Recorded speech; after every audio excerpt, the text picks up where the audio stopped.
Halo teman-teman investor, balik lagi di channel Cufiku Investment. Buat teman-teman yang belum tahu, di channel ini saya lagi membuat sebuah dokumentasi dan eksperimen perjalanan menuju 100 juta pertama saya di saham. Nah, jadi sebelum video ini dimulai, saya mau bilang kalau misalkan thank you banget buat teman-teman yang udah nonton dan udah ngikutin perjalanannya sampai sekarang. Sekarang kita udah ada di week 13 dan saya mau infoin mungkin sebelum kita lanjut videonya, minta tolong buat teman-teman untuk kalau boleh di subscribe videonya, terus juga boleh di like videonya biar kedepannya saya makin semangat juga untuk bikin konten. Dan itu aja awal intronya. So kita lanjut ke video performa portofolio saya di week 13. Nah, sekarang saya menggunakan format yang agak berbeda. Saya lagi pakai belajar Google Data Studio supaya mempermudah saya juga bikin laporan setiap minggunya gitu. Nah, di sini saya nanti data-data ini saya ambil dari sekuritas yang saya pakai, Mirai Asset Sekuritas.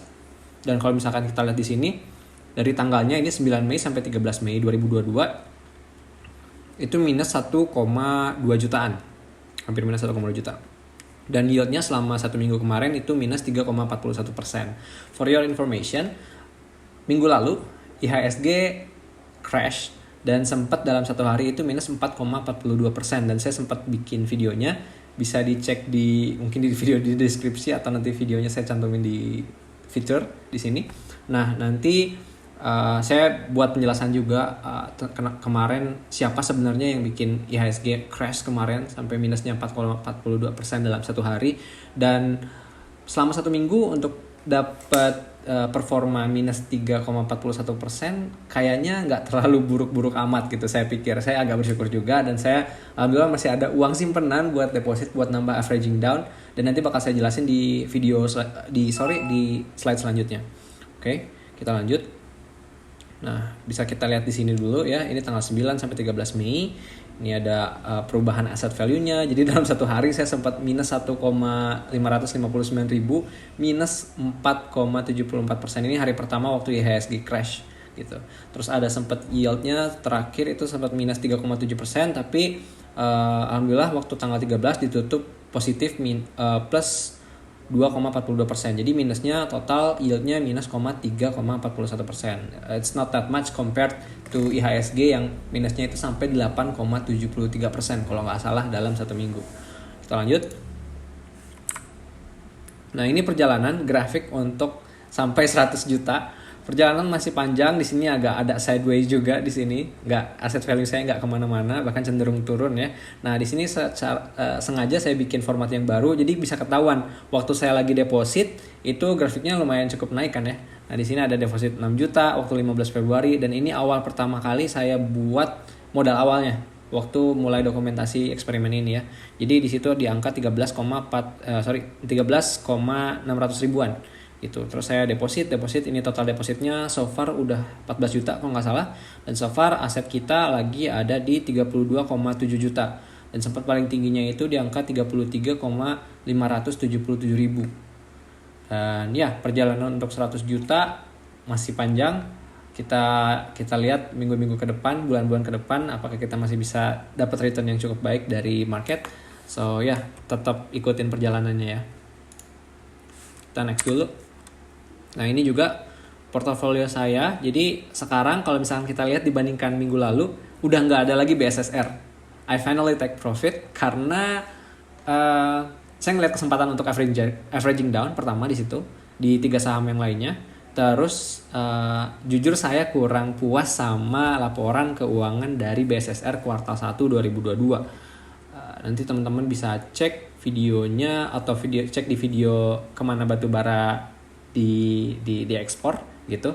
Jadi untuk ngirim ke China itu waktu kuartal 1 BSSR itu sedikit banget. India lebih banyak, keduanya itu Indonesia. Jadi cukup disayangkan juga. Tapi mungkin kalau misalkan kita punya momentum yang bagus, kita nyari-nyari saham batubara yang masih menarik harganya dan punya prospek yang masih cukup bagus ke depannya, baru nanti kita bisa masuk lagi. Mungkin gitu, itu strategi dari saya mungkin ya. Jadi ya itu, tapi nanti saya bakal cantumin juga berapa cuan saya dari BSSR. So ya, nextnya ini ada SCMA, ada CSRA, ada Techim.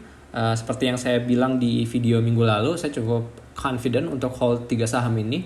Apalagi kalau misalkan kuartal 1 dari mereka punya kinerja yang bagus. So again bukan ajakan untuk membeli saham-saham ini ya. Dan ini adalah portofolio saya, itu ada SMA 36%, ini paling banyak. Kedua ada CSRA di 34,3%, lalu ada Techkim di 29,6% atau hampir 30% juga. So ya ini totalnya, value-nya itu ya sekitar 32 juta tadi. Ini lembarnya juga ada di sini, bisa dicek di sini. So ya, itu adalah persentase portofolio saya. Kita next dulu. Nah, ini adalah gain or loss. Jadi waktu kemarin itu saya cuma sell satu saham, yaitu sahamnya, kita ambil short dulu datanya dari 9 Mei sampai tanggal 13 Mei. Itu cuma ada, kok nggak ke short ya? Ini harusnya ke filter sih. Harusnya ke filter.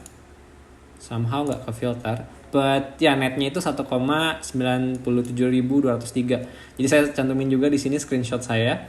Di sini netnya gitu. Jadi saya datanya memang data yang saya ambil dari sekuritas saya. Jadi ini netnya 1,97 juta yang saya pakai tadi, saya masukin ke beberapa saham waktu saya averaging down ya, waktu market crash kemarin. Oke, nextnya. Nah ini decision taken ya. Kalau kita short lagi dari date-nya, oke, sama filternya rusak ya kayaknya. Tapi nanti saya coba cek lagi. Nah ini kalau misalkan kita cek dari 9 Mei sampai 13 Mei, ada beberapa transaksi gitu. Yang kebanyakan sebenarnya buy untuk averaging down tadi. Dan sell-nya cuma satu di BSSR di harga 4.690. Dan penutupan kemarin BSSR kalau nggak salah harganya di 4.500-an. So kayaknya masih cukup untung gitu untuk sementara waktu. Dan ya itu mungkin untuk decision taken-nya di tanggal 9 sampai 13 Mei. Dan nggak banyak sih sebenarnya, itu aja. Dan terakhir udah gak ada, balik lagi ke net asset value portfolio. Dan ya gak banyak hal yang saya lakuin, cuma jual BSSR terus averaging down di 3 saham lainnya. Hopefully nanti kalau misalkan udah ada rezekinya buat averaging down lagi, kalau gaji udah masuk, nanti saya bakal tampilin juga gitu. Saya bakal report juga di sini. Thank you untuk yang udah nonton. Segitu aja video kali ini. Semoga minggu depan atau apakah kita masih bisa beating the market di bulan Mei ini, walaupun awalnya berdarah-darah gitu. Hopefully, semoga kita juga bisa cuan semuanya di bulan Mei ini. Sampai jumpa di video berikutnya. Jangan lupa subscribe, like videonya.